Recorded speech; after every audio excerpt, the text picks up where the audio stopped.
শিক্ষিকা মহাদয়াকে ধন্যবাদ। তার তত্ত্বাবধানে আমরা এই প্রাথমিক বিদ্যালয়ের ছাত্রছাত্রীদের গান শুনলাম,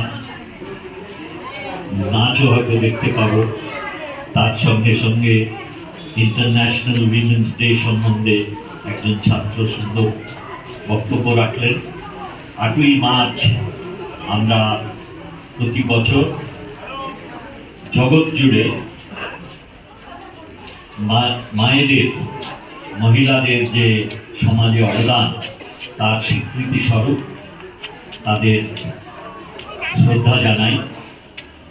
এই দিনটি আমরা নারীদের যে অর্থনৈতিক স্বাবলম্বী হওয়ার এবং তাদের বিভিন্ন ক্ষেত্রে শিক্ষা, তাদের ক্ষমতা, এই পুরুষের ভেতরে যে ব্যবধান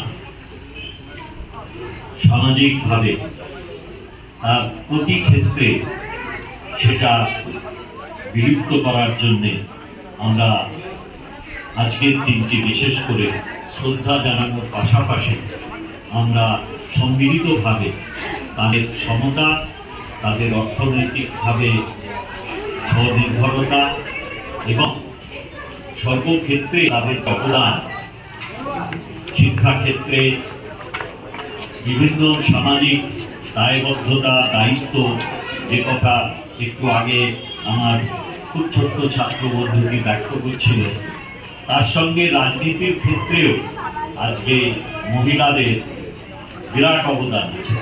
আমাদের রাজ্যে বিগত 15 বছর আয় আমাদের মুখ্যমন্ত্রী মাননীয়া মমতা বন্দ্যোপাধ্যায় দিল্লিতে যেভাবেই হোক ক্ষমতা দখল করে সেখানেও এখন একজন নারী তিনি মুখ্যমন্ত্রী হয়েছেন।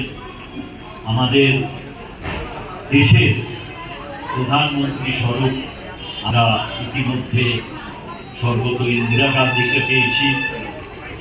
আর এই রাজ্যে আমাদের পঞ্চায়েতে, ত্রিস্তরীয় পঞ্চায়েতে 50%, ন্যূনতম 50% আসন সংরক্ষিত।